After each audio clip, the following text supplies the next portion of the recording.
வணக்கம், welcome to star police academy.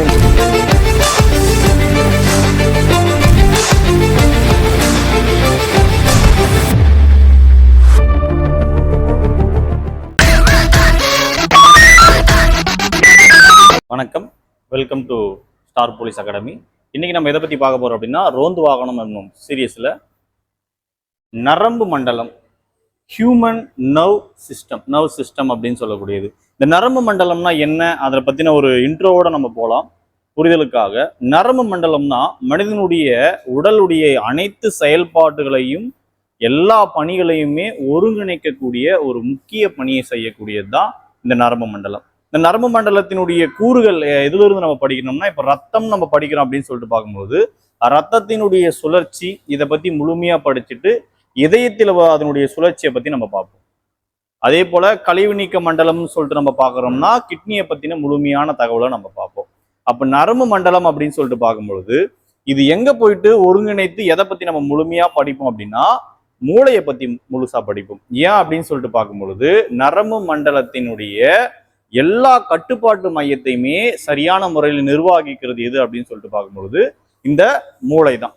இந்த மூளை ஓய்வெடுத்து கொண்டிருக்கும் சூழலோ அல்லது உறங்கி கொண்டிருக்கும் பொழுதோ இது மாதிரியான சூழல்ல தண்டுவடமே கட்டளைகளை பிறப்பிக்கக்கூடிய அனிச்சை செயல் என்றதை நம்ம பார்த்திருப்போம். இந்த அனிச்சை செயல், இந்த ரெண்டு விஷயத்தையும் நம்ம பார்க்கறதால மூளையுடன் கூடிய அதனுடைய தொடர்ச்சியா தண்டுவடத்தை பற்றியும் பார்ப்போம். ஸோ இவ்வளவுதான் இதனுடைய கான்செப்ட். நரம்பு மண்டலத்தினுடைய பகுதிகள் எத்தகைய வகையா பிரியுது, நரம்பு மண்டலம் எடுத்துனா அதனுடைய அடிப்படை செயல்திறன் அலகு, இல்லைன்னா அடிப்படை செயல்திறன் அலகுன்னு சொல்லும் போது எதை பத்தி பார்க்கணும். இப்போ கிட்னினா நெப்ரான், நரம்பு மண்டலம் அப்படின்னு சொல்லிட்டு பார்க்கும்பொழுது நியூரான். இந்த நியூரானுடைய செயல்பாடும் அந்த செயல்படக்கூடிய விதங்கள் இதை பத்தி எல்லாம் எக்ஸாம் பாயிண்ட் ஆஃப் வியூல கேட்கக்கூடிய கோர் செஷன்ஸை மட்டும் இம்பார்ட்டண்டா நம்ம பார்க்க போறோம். நீங்க நோட்ஸ் இதுல இருக்கிற பாயிண்ட்ஸ் தெளிவா பார்த்துட்டு புரிஞ்சிட்டாலே போதும், எதிர்வர இருக்கக்கூடிய தேர்வுகளை சரியான முறையில அணுகலாம். வாங்க நம்ம டைம் வேஸ்ட் பண்ணாம வீடியோ உள்ள போகலாம். இந்த மனித நரம்பு மண்டலம் அப்படின்னு சொல்லிட்டு நம்ம பார்க்கும் பொழுது கிட்டத்தட்ட இது 3 பகுதிகளா பிரியும். முதல்ல என்னென்ன 3 பகுதிகள் அப்படின்னு சொல்லிட்டு பார்த்தோம்னா, மைய நரம்பு மண்டலம், சென்ட்ரல் நர்வ் சிஸ்டம் அப்படின்னு சொல்லக்கூடியது. இதுதான் மூளை தண்டுவடம், இந்த 2 விஷயத்தையுமே கட்டுப்படுத்தக்கூடிய ஒரு முக்கிய அமைப்பா இருக்கு. இந்த மைய நரம்பு மண்டலம் இருக்கக்கூடிய இந்த 3 பகுதிகளை நம்ம பிரிக்கும் போது அதுல இருக்கக்கூடிய முதலாவது பகுதி மைய நரம்பு மண்டலம். இந்த மைய நரம்பு மண்டலத்தை 2 பகுதிகளா பிரிக்குது. ஒண்ணு மூளை, இன்னொன்னு தண்டுவடம். இந்த 2 விஷயத்த நம்ம பார்க்க போறோம். அப்போ இந்த மைய நரம்பு மண்டலம் கட்டுப்படுத்துறது இதனுடைய அடக்கத்துல அடங்குது. அதுக்கடுத்து பார்க்கும் பொழுது புற அமைவு நரம்பு மண்டலம். புற அமைவு நரம்பு மண்டலம் அப்படின்னு சொல்லிட்டு இருக்கக்கூடியது எதெல்லாம் தன்னுடைய கண்ட்ரோல் வச்சுட்டு இருக்கு அப்படின்னா, மூளை, கபாலம், அதாவது மூளைன்னு சொல்லலாம், இல்லைன்னா கபாலம் சொல்றது மண்டையோடு, இதுதான் கபாலம் சொல்லிட்டு சொல்லுவாங்க பழங்கால வழக்கத்துல இருந்து. அந்த மூளை அல்லது கபால நரம்புகள் பத்தின முழுமையான ஒரு கட்டுப்பாட்டை இதன் அடிப்படையில இயங்குது. அதுக்கடுத்து பார்க்கும் பொழுது தண்டுவட நரம்புகள், இந்த ஸ்பைனல் நர்வ்ஸ் அப்படின்னு சொல்லிட்டு சொல்லக்கூடிய இந்த தண்டுவட நரம்புகளும் புற அமைவு நரம்புகள், இந்த பெரிபரல் நர்வ் சிஸ்டம் அப்படின்னு சொல்லிட்டு சொல்லக்கூடியதனுடைய அண்டர் கீழே தான் ஒர்க் பண்ணுது. அதுக்கடுத்து தானியங்கு நரம்பு மண்டலம், ஆட்டோமேட்டிக் நர்வ் சிஸ்டம். இந்த ஆட்டோமேட்டிக் நர்வ் சிஸ்டத்துல 2 பகுதி கூறுகள் இதனுடைய கட்டுப்பாட்டுல இயங்குது. எதிர் பரிவு நரம்பு மண்டலம், பரிவு நரம்பு மண்டலம் அப்படின்னு சொல்லிட்டு சொல்றது. இந்த பரிவு நரம்பு மண்டலம் அப்படின்னு சொல்லிட்டு பார்க்கும்போது பாரா சிம்பத்தட்டிக் அப்படின்னு சொல்லிட்டு சொல்லுவாங்க. அதுக்கப்புறம் சிம்பத்தட்டிக் நர்வ்ஸ், பாரா சிம்பத்தட்டிக் நர்வ்ஸ், சிம்பத்தட்டிக்ஸ் நர்வ் அப்படின்னு சொல்லிட்டு 2 பகுதிகள் இந்த தானியங்கு நரம்பு மண்டலம், ஆட்டோமேட்டிக் நர்வ் சிஸ்டம், இந்த அடிப்படையில இயங்குது. ஸோ இதை பத்தி தான் நம்ம 1 by 1 நம்ம பார்க்க போறோம். நெக்ஸ்ட், இந்த நரம்பு மண்டலம்னா என்ன அப்படின்ற விஷயத்த நம்ம இன்ட்ரோல ஸ்டார்டிங்லேயே பார்த்தோம். அதனுடைய உட்கூறுகளை பார்க்க போறோம். நரம்பு மண்டலம் எதனால ஆனது அப்படின்னு சொல்லிட்டு பார்க்கும்போது நரம்பு திசுக்களால் ஆனது. The nerve system is made up of nerves திசு. நர்வ்ஸ் டிஷ்யூவால ஆனதுதான் இந்த நர்வ் சிஸ்டம் அப்படின்னு சொல்றோம். நரம்பு திசுக்களால் ஆனதுதான் நரம்பு மண்டலம். இந்த நரம்பு மண்டலத்தினுடைய உட்கூறுகளை 3 விதமா பிரிக்கப்பட்டிருக்கு. சரிங்களா? அதாவது இட்ஸ் ஆஸ் 3 காம்போனன்ட்ஸ். என்னென்ன 3 காம்போனன்ட்ஸ் அப்படின்னு சொல்லிட்டு பார்க்க போறோம். நரம்பு மண்டலத்தின் உட்கூறுகள், இதை பத்தி நம்ம 1 by 1 3 விஷயமா நம்ம பார்க்க போறோம். என்னென்ன அந்த 3 உட்கூறுகள் அப்படின்னு சொல்லிட்டு பார்த்தோம்னா, நரம்பு மண்டலத்தினுடைய உட்கூறுகள் நம்பர் 1 நம்ம பார்க்க போறது நியூரான்கள்னு சொல்லுவோம். இந்த நியூரான்களுக்கு இன்னொரு பேர் அப்படின்னு சொல்லிட்டு பார்த்தோம்னா செல் நரம்புகள் இல்ல நரம்பு செல்கள்னு சொல்லுவாங்க. நரம்பு செல்கள், அதாவது நர்வ்ஸ் அல்லது நர்வ் செல்ஸ் அப்படின்னு சொல்லிட்டு சொல்லுவாங்க. இது அதிகமா நம்ம டெப்தா பார்க்க போறோம். ஏன்னா கொஸ்டின் ஏரியா இதுவரையும் கேட்கப்பட்ட வினாக்கள்ல அதிகப்படியா இதுல இருந்து அதிகமான கொஸ்டின்ஸ் ஏரியா வருது. அதுக்கடுத்து நியூரோகிளியாஸ், துணை செல்கள்னு சொல்லிட்டு சொல்லுவாங்க. அதை நம்ம பின்வரும் டாபிக்ல நம்ம பார்க்கலாம். சரிங்களா? English mediums also neuroglias. அதுக்கடுத்து நர்வ் ஃபைபர்னு சொல்றோம், நரம்பு நாரிழைகள். அதாவது நரம்பு நாரிழைகள் அப்படின்னு சொல்றது நிறைய நார்கள் இணைந்து ஒரு இலைகளா, நம்ம வீட்டுல ஒரு தொடப்பம் இருக்கு இல்லைங்களா, நிறைய தொடப்பம் குச்சி எல்லாம் சேர்ந்து ஒரு தொடப்பம் போல இருக்கும்போது நிறைய நாரிழைகள் சேர்ந்து ஒரு நரம்பு, அந்த திசு மாதிரி சேர்ந்து ஒரு நரம்பு, கிட்டத்தட்ட ஒரு ஒயர் மாதிரி சொல்லலாம். ஸோ அது போல ஒரு டியூப் மாதிரி செயல்படக்கூடியதா இது இருக்கு. இந்த 3 விஷயங்களை நம்ம இப்போ 1 by 1 பார்க்க போறோம். இதுல ஃபர்ஸ்ட் டாபிக் நம்ம பார்த்தோம் இல்லைங்களா, நியூரான் அல்லது நரம்பு செல்கள்னு சொல்லிட்டு சொல்றது. இந்த நியூரான் நரம்பு செல்களை நம்ம பார்க்க போறோம். சரிங்களா?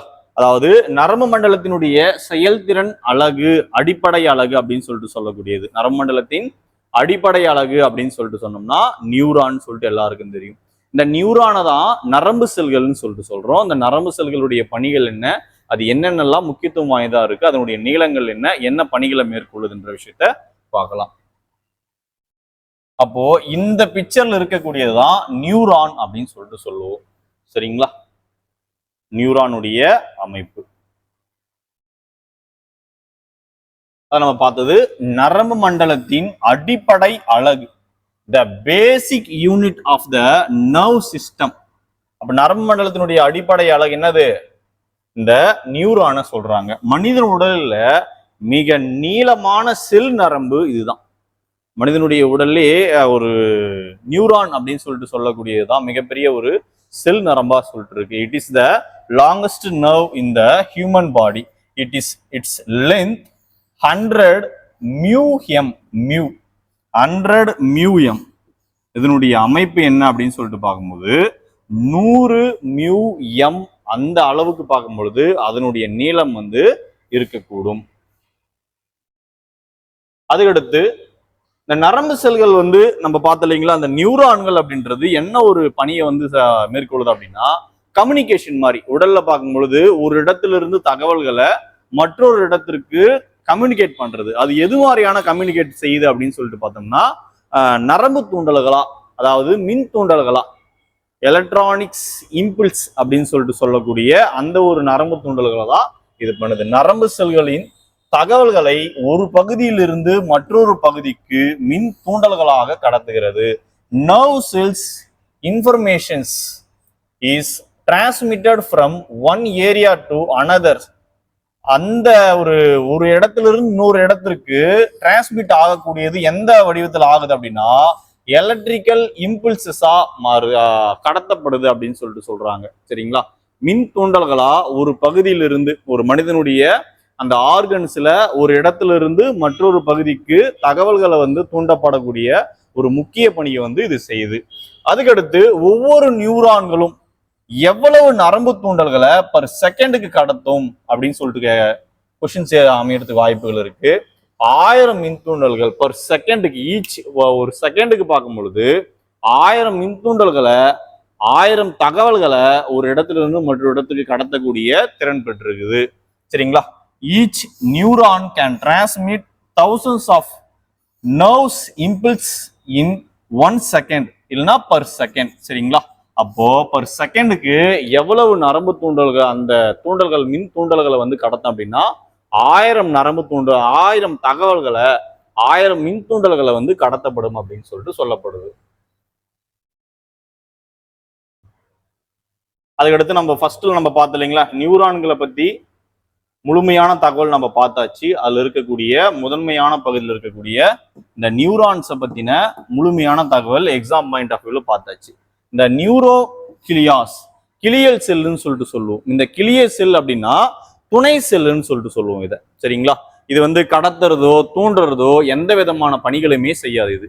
இது பாட்டுக்கு அமைதியா தான் இருக்கும். இதனுடைய ஒர்க்கே அதுதான். அதை பத்தின விஷயங்கள் நம்ம பார்க்கலாம். அப்போ ஃபர்ஸ்ட் ஒன் நம்ம பார்த்தாச்சு. செகண்ட் ஒன் என்ன அப்படின்னா நியூரோகிளியா, இங்கிலீஷ் மீடியம் ஆல்சோ நியூரோகிளியாஸ் அப்படின்னு சொல்லிட்டு சொல்லுவோம். நம்ம ஆல்ரெடி சொன்னது போல் தான் துணை செல்கள் அப்படின்னு சொல்லிட்டு கிளியல் செல் ஸ்டார்டிங்ல நம்ம சொன்னோம் இல்லைங்களா, கிளியல் செல் அப்படின்னு சொல்லிட்டு சொல்லுவாங்க. சரிங்களா? இது என்னன்னு கால்டு கிளியல் செல். இங்கிலீஷ் மீடியம் ஆல்சோ சேம் தான். இங்கிலீஷ் மீடியம்ல இருக்கிறது தான் அது அப்படியே டிரான்ஸ்லேட் தங்கிலீஷ்ன்ற மாதிரியான அதோடைய நேமை வந்து மாத்தி இருக்கிறாங்க. சரிங்களா? நரம்பு மண்டலத்தின் துணை செல்கள்னு சொல்லிட்டு சொல்றாங்க. சரிங்களா? அதாவது சப்செல். எதனுடைய சப்செல் அப்படின்னு சொல்லிட்டு பார்த்தோம்னா இந்த நர்வ் சிஸ்டத்துடைய சப்செல் அப்படின்னு சொல்லிட்டு சொல்றாங்க. இது எத்தகைய பணிகள்ல ஈடுபடாது அப்படின்னா கடத்துதல்லையும் ஈடுபடாது, தூண்டுதல்லையும் ஈடுபடாது. சரிங்களா? This are not involved in induction and conduction.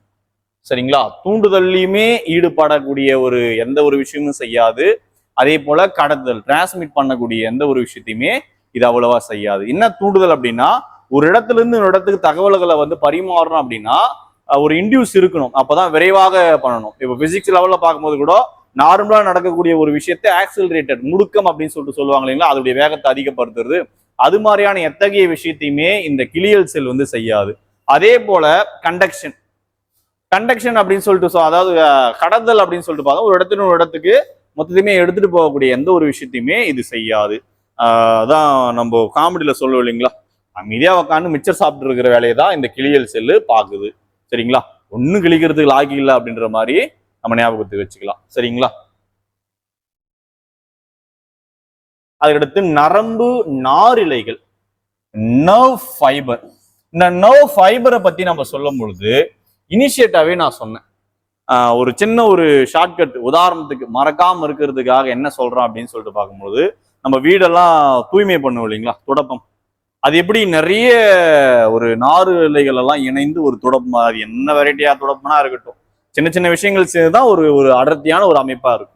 நம்முடைய கூந்தல் கூட பார்க்கும்பொழுது அம்மா கூந்தலோ தங்கச்சி கூந்தலோ இது மாதிரி இருக்கக்கூடியதோ நிறைய முடிகள் சேர்ந்தா ஒரு அடர்த்தியான ஒரு கூந்தல் அடர்த்தியா கிடையாது. இதே கான்செப்ட், இதே ஞாபகம் வச்சுக்கோங்க. இதே போல இருந்து நிறைய நாரிழைகள் வந்து ஒன்றா சேர்ந்து ஒரு நரம்புகள் போல செயல்படக்கூடியதுதான் இது இருக்கு. சரி, அதை பத்தின விஷயங்களை நம்ம பார்க்கலாம்.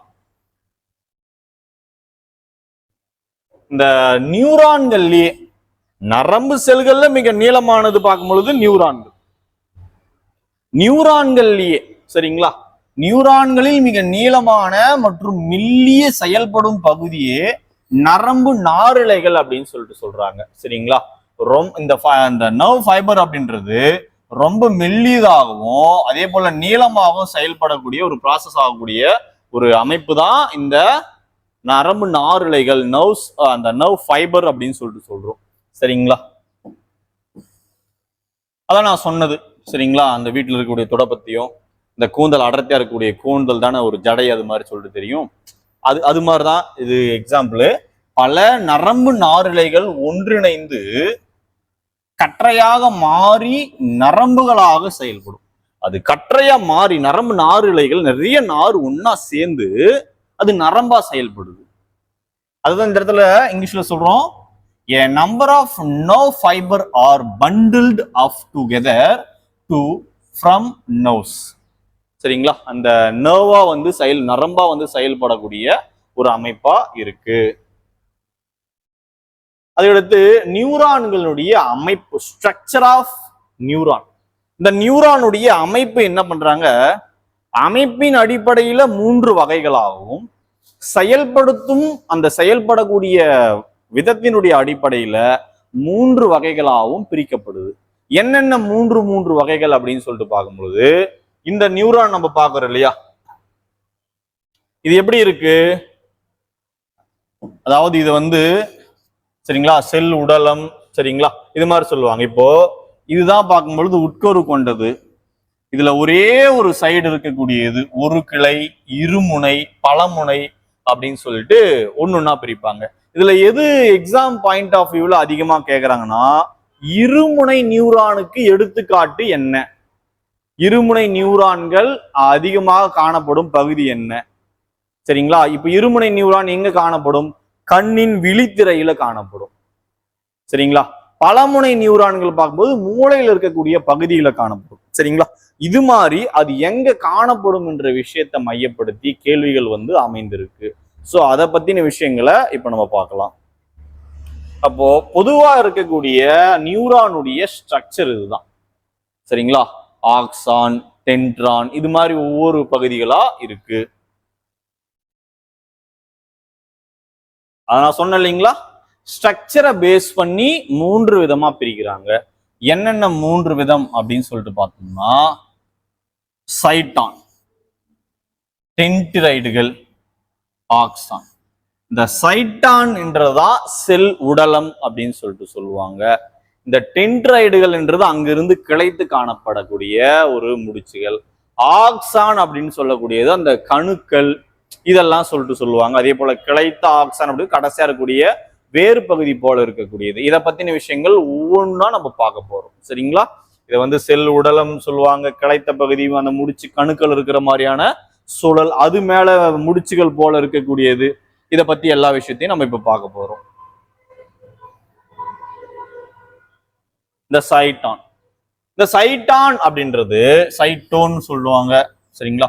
இந்த சைட்டோன்ன்றது இருக்கு இல்லைங்களா, இந்த செல்லினுடைய உடலம், சரிங்களா. செல் பாடி அப்படின்னு சொல்லிட்டு சொல்றாங்க, செல் பாடி அப்படின்னு சொல்லிட்டு சொல்லுவாங்க இதை. சோ இதனுடைய பணிகள் என்னென்ன, இதை பத்தின விஷயங்கள் நம்ம பார்க்கலாம். அத நம்ம சொன்னோம் இல்லையா, சைட்டான் இஸ் கால்ட் செல் பாடி. இவை செல் உடலம் எனப்படும், சரிங்களா. அதுதான் செல்லுடைய உடலே. அப்போ அந்த செல் உடலம் அப்படின்னு சொல்லிட்டு சொல்லக்கூடியது என்னன்னு அழைக்கப்படுகிறது, சரிங்களா. செல் உடலம் சொல்லிட்டு சொல்றோம் இல்லைங்களா, இந்த செல் உடலத்தை பெரிகெரியோன் அப்படின்னு சொல்லிட்டு சொல்றாங்க. English medium also perikaryon. Cell body is called perikaryon, சரிங்களா. இந்த சைட்டான செல் உடலம் சொல்றாங்க. இந்த செல் உடலத்தை பெரிகெரியோன் அப்படின்னு சொல்லிட்டு சொல்றாங்க. இதை வந்து இன்டைரக்ட் கொஸ்டின்ஸா வந்து கேட்பாங்க. பெரிகெரியோன் என்று அழைக்கப்படுவது எது, டென்ட்ரைடுகளா, ஆக்சான்களா, இல்ல சைட்டோனா அப்படின்னு சொல்லிட்டு. நம்ம சைட்டோன் வந்து செல் உடலம்ன்றத மட்டும் தான் நமக்கு தெரியும். செல் உடலம், what is mean by cell, அந்த பாடி செல் அப்படின்னு சொல்லிட்டு சொல்லுவாங்க. செல் பாடி அப்படின்றது, செல் பாடி அப்படின்றது அதனுடைய பெயர் அப்படின்னா பெரிகெரியோன் அப்படின்றதுதான், சரிங்களா. இது இம்பார்ட்டன்ட், கேட்கறதுக்கு உண்டான சாத்தியக்கூறுகள் அதிக அளவுல இருக்கு. அப்போ நம்ம இந்த நியூரான் சொல்லிட்டு நம்ம பார்த்தோம், செல் உடலம். இதுல மத்திய மையத்துல வந்து என்ன இருக்கு அப்படின்னு சொல்லிட்டு பார்க்கும்போது உட்கரு, நியூக்ளியஸ் அப்படின்றோம்.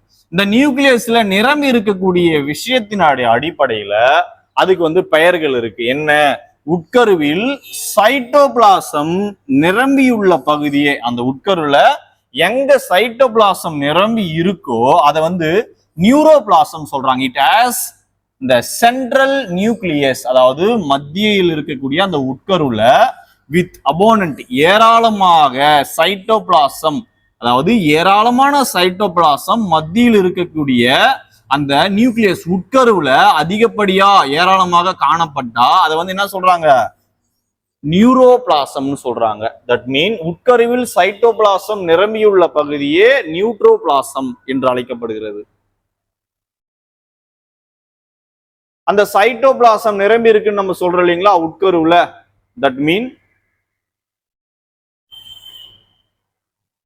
இதுதான் உட்கரு, சரிங்களா.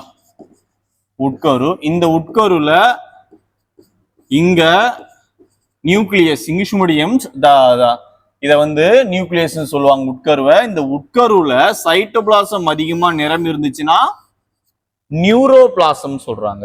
இந்த சைட்டோபிளாசத்துல என்னெல்லாம் இருக்கு, இப்போ ஒரு புத்தகம் எடுத்துக்கணும்னா அந்த புத்தகத்துல நிறைய இண்டெக்ஸ் 1/1 இருக்கும் இல்லையா, அதே போல அந்த சைட்டோபிளாசம் நிரம்பி இருந்தா நியூட்ரோபிளாசம், அந்த சைட்டோபிளாசத்துல 3 பகுதி பொருட்கள் வந்து இருக்கும். இதை வந்து தவறான ஒன்றை தேர்ந்தெடுக்க அப்படின்ற மாதிரி இந்த சரியான இருக்கக்கூடிய 3 வேற எதனா ஒன்றை மிங்கிள் பண்ணி கேட்டிருக்காங்க. சரிங்களா? அப்போ இந்த நியூரான்ல இருக்கக்கூடிய சைட்டோபிளாசத்துல என்ன நிரம்பி இருக்குன்றது மோஸ்ட் இம்பார்ட்டன்ட் ப்ரீவியஸ் இயர்ல. அப்போ மேலும் சைட்டோபிளாசத்துல என்னென்ன விஷயங்கள் எல்லாம் இருக்கும் அப்படின்னு சொல்லிட்டு பார்க்கும்போது mitochondria, English medium also same. சரிங்களா? அதுக்கடுத்து பார்க்கும்பொழுது ரிபோசோம்ஸ், லைசோசோம், எண்டோபிளாச வலைப்பின்னல், எண்டோபிளாஸ்மிக் ரெசிக்லம்ஸ். அப்போ இந்த 4 பகுதி தான் இந்த சைட்டோபிளாசத்துல வந்து நிரம்பி இருக்கு. அதுக்கடுத்து நியூரான்கள், நம்ம சொன்ன இவ்வளவு நேரம் பார்த்து இல்லைங்களா, நியூரான் நரம்பினுடைய அடிப்படை அழகு அப்படின்னு சொல்லக்கூடிய இந்த நியூரான் வந்து என்ன தன்மை அற்றதா இருக்கு, பகுப்படைகிறது. என்னது, ஒரு செல்லா இருக்கிறது 2ஆ பிரியுது, 2 செல்லா இருக்கிறது மறுபடியும் இங்க 2ஆ பிரியுது. சரிங்களா? மறுபடியும் இது மாதிரி ஸ்பிளிட் அப் ஆகுது. இது மாதிரி டிவைடட் ஆகாது. இது அதனுடைய தன்மை வந்து அது கிடையாது. சரிங்களா? இந்த neurons do not have that ability to divide. Neuron பகுப்படையும் தன்மை கொண்டதா இருக்கு. சரிங்களா? That's all. அதுக்கடுத்து நுண்ணிலை சைட்டோபிளாசத்தின் உள்ளேயே காணப்படும். இவை செல் உடலம் வழியே நரம்பு தூண்டல்களை முன்பின் கடத்த உதவுகிறது. இதுல இம்பார்ட்டன்டான ஒரு விஷயம் என்னன்னா, நுண் இழைன்னு சொல்லிட்டு இருக்கு. இந்த நரம்பு செல் அப்படின்னு சொல்லிட்டு சொல்லக்கூடிய நியூரான்ல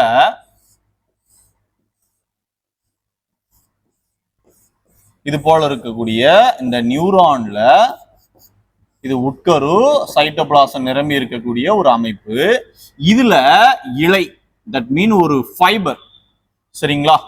அந்த நியூரோ ஃபைபர்ஸ் அப்படின்னு சொல்லிட்டு சொல்றது அதுக்கு உள்ளேயே ஹைட் பண்ணியும், அதாவது மறைந்து இருக்கும். அதனுடைய வேலை என்ன அப்படின்னு சொல்லிட்டு பார்க்கும்பொழுது தகவல்களை முன்னாடியும் பின்னாடியும் கடத்தப்படும். அது என்ன முன்னாடி பின்னாடி அப்படின்னு சொல்லிட்டு பார்க்கும்பொழுது இங்க இருக்கிற ஒரு ட்ரெயின் மாதிரி இங்க இருக்கக்கூடிய தகவல் மீன்ஸ் பார்க்கும்பொழுது அணிச்சை செயல ஒரு எக்ஸாம்பிள் எடுத்துக்கலாமே. நம்ம ஏதோ ஒரு பொருளை வந்து நம்ம தொடுறோம். சரிங்களா? ரிஃப்ளெக்ஸ் ஆக்ஷன் அப்படின்னு, ரிஃப்ளெக்ஸ் மூவ்மெண்ட் அப்படின்னு சொல்லிட்டு சொல்லுவாங்க. அப்போ அதை நம்ம தொடுறோம் அப்படின்னா அது வந்து சூடான ஒரு பொருள், இல்லைன்னா ஏதோ ஒரு தூசியோ இல்லை ஏதோ ஒரு கூர்மையான ஒரு விஷயமோ நம்ம கண்ணை நோக்கி வருது அப்படின்னா உடனே என்ன பண்ணுவோம், நம்மளே அறியாமலே கண்ணை பிளிங்க் பண்ணிடுவோம். அது எந்த நிலையில இருந்தாலும் சரி, கோமா ஸ்டேஜ் எக்ஸெப்டடா. ஓகேங்களா?